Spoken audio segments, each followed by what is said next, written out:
देखो बेटा, आज का अपने पास क्वेश्चन है कि एक प्लैंक के ऊपर आपके पास एक पर्सन खड़ा है और वो उस प्लैंक को एक स्ट्रिंग से बांध रखा है। उस प्लैंक को किससे बांध रखा है? एक स्ट्रिंग से। और उस स्ट्रिंग की हेल्प से उस प्लैंक को कहाँ खींच रहा है? ऊपर की तरफ। तो आपको बोला जरा find force applied by the man on the string so that system is in equilibrium. आपको वो फोर्स बताना है जो स्ट्रिंग पे लगाएगा, जिसकी वैल्यू, जिसके कारण वो पूरा का पूरा सिस्टम किस में आ जाएगा बेटा? इक्विलिब्रियम। इक्विलिब्रियम का मतलब एफ नेट की वैल्यू बेटा 0। एफ नेट की वैल्यू 0। तो देखो, इस मैन के कारण इसने जो फोर्स लगाया हुआ उसके कारण इसमें क्या आएगा? टेंशन। और उस टेंशन की वैल्यू अपने ने क्या मान ली? टी। जितना फोर्स लगाएगा उसी की वैल्यू किसके बराबर होगी? टेंशन के। तो इस स्ट्रिंग में यहाँ भी कितना लग रहा होगा? Tension T. यहाँ भी टेंशन कितना लग रहा होगा? टी। ठीक है बेटा। अब इन दोनों का अलग से क्या बनाते हैं? Free body diagram. तो by the FBD of man, FBD of man. देखो, FBD ऑफ मैन बनाओगे तो आपके बस ये मैन, इसके ऊपर कितने फोर्स लगे? देखो, एक तो टेंशन ऊपर, टेंशन कहाँ की ओर? ऊपर की तरफ। टेंशन कहाँ की ओर लग रहा है बेटा? ऊपर की ओर। इसका जो वेट फोर्स होगा कहाँ की ओर लगेगा? नीचे की ओर। और इसका वेट कितना है? मास कितना है इसका? m, small m। तो इसकी वैल्यू, वेट फोर्स की वैल्यू कितनी हो जाएगी? mg। कितनी वैल्यू हो जाएगी? mg। और एक ये प्लैंक के कारण इसके ऊपर कौन सा फोर्स लग रहा? Normal reaction. कौन सा फोर्स लग रहा होगा बेटा? Normal reaction. तो यहां से आपके पास इक्वेशन क्या बनी? T plus N is equal to mg। T plus N is equal to mg। या n की वैल्यू क्या आ जाएगी आपके पास? mg minus T. mg minus T. ये आपके पास फर्स्ट इक्वेशन। ठीक है बेटा। अब देखो next, by the FBD of plank. By the FBD of Planck.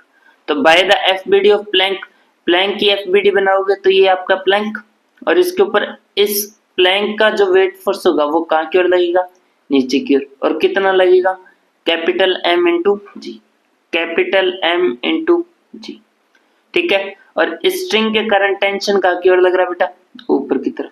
कहाँ की ओर लग रहा है? ऊपर की ओर। तो देखो, प्लैंक ने पहले मैन के ऊपर क्या लगाया था? Normal reaction. और वही नॉर्मल रिएक्शन किसके ऊपर लगेगा? प्लैंक के ऊपर। वही नॉर्मल रिएक्शन किसके ऊपर लगेगा? प्लैंक के ऊपर। किसके थ्रू? उस मैन के थ्रू। मीन्स नीचे की ओर आपके पास प्लैंक के ऊपर नॉर्मल रिएक्शन कितना आएगा? n। कितना आएगा बेटा? n। तो यहां से आपके पास T is equal to n plus mg। T is equal to n plus mg। T is equal to m plus mg। ठीक है। तो देखो, n की वैल्यू अपने ने निकाल रखी है। कितनी है? mg minus t। By putting the value of n in the above equation, n in the above equation means n की वैल्यू किस में रख दो? ऊपर वाली इक्वेशन में। तो यहाँ से t is equal to n की वैल्यू क्या? mg minus T. mg minus t plus capital M into g. Capital M into जी।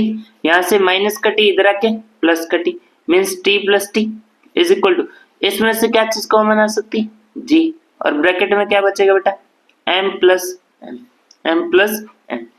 t प्लस टी कितना हो जाएगा बेटा? 2t is equal to m plus m divide by m plus m into by जी। तो यहाँ से t की value क्या जाएगी?